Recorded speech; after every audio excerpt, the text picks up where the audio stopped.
Présidente, je suis venu vous saluer ce jour à l'issue d'une initiative que j'ai partagée avec le président. Donc le message que je vais faire passer, c'est un message au nom de l'État. Nous sommes arrivés à la conclusion que le Mali nouveau que nous voulons construire a besoin de reposer sur des fondations extrêmement solides. Et pour cela, il faut ce qu'on appelle, et le président a appelé même aujourd'hui dans son discours, l'union sacrée des Maliens.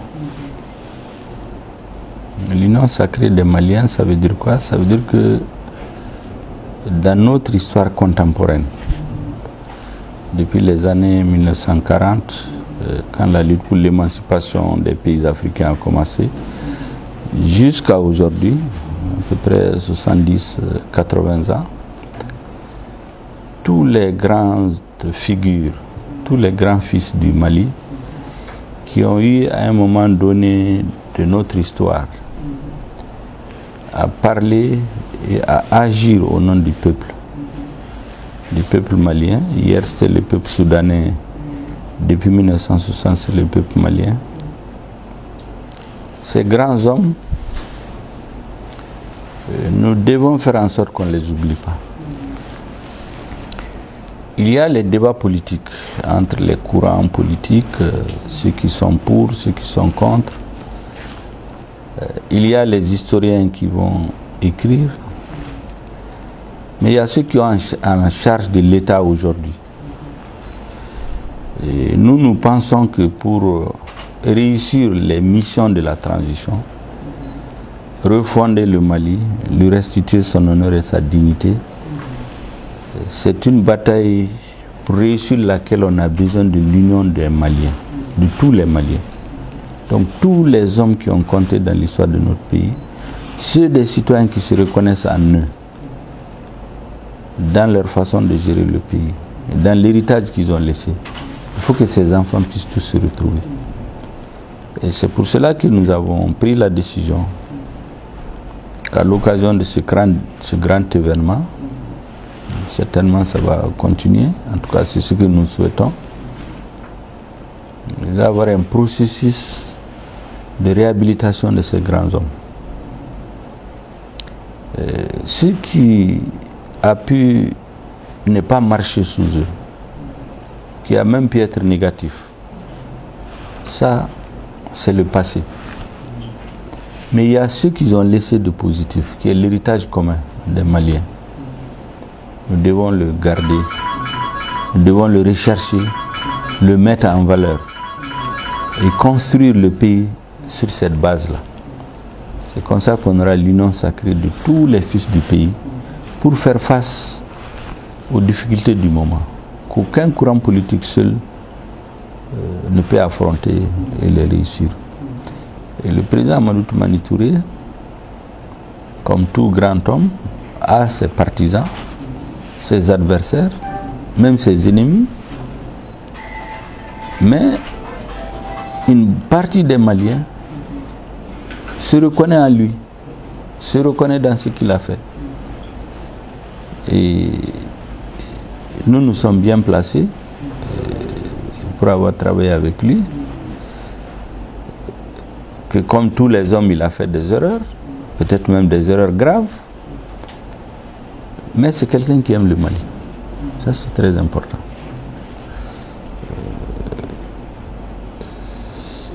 J'ai dit souvent dans des entretiens privés avec des gens que peut-être l'une des rares personnes avec lesquelles il a eu des discussions politiques en 2012, c'est moi. Moi, j'ai demandé personnellement à le rencontrer le 17 mars 2012, un vendredi. J'ai fait 1h30 avec lui. Et quand il m'a accompagné à la porte, il m'a pris par la main. Il m'a dit, cousin,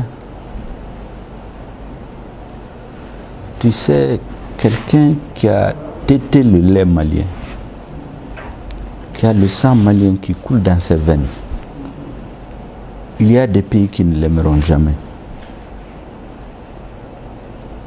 Il ne va jamais s'entendre avec eux. Et il m'a parlé du complot qu'il y a contre lui et les raisons.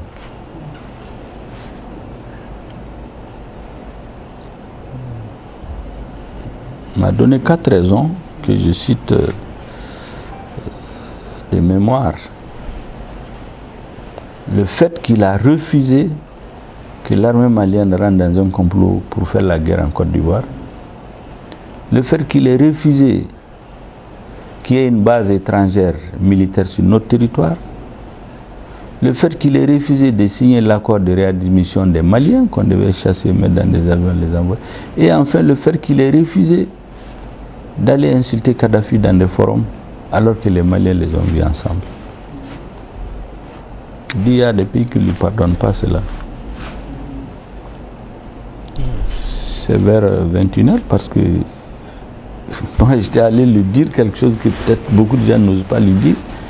Je lui ai dit que ces élections, Monsieur le Président, ne les organisez pas. Même si vous les organisez, celui qui vient, il va tomber, on va aller vous chercher pour vous rendre responsable.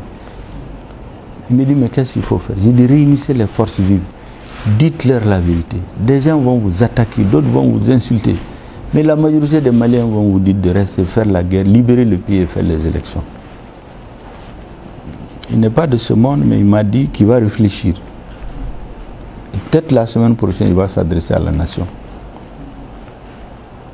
Il va échanger avec les chefs des institutions. C'est pourquoi d'ailleurs le coup d'État n'a pas trouvé Dionkunda à Bamako. Il était déjà en campagne, il était à l'extérieur. Ça, c'est des parties que je connais de sa vie qui montraient qu'il avait le souci du Mali à la fin.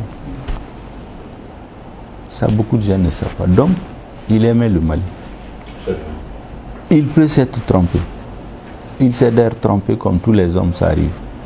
Mais ce qu'il a laissé de positif, c'est l'héritage commun que nous devons prendre, ajouter aux bienfaits des autres qui l'ont précédé, qui l'ont succédé, pour faire une fondation solide pour le Mali nouveau, qui doit être le Mali des rêves de tous les Maliens, toute sensibilité, toute obédience politique confondue.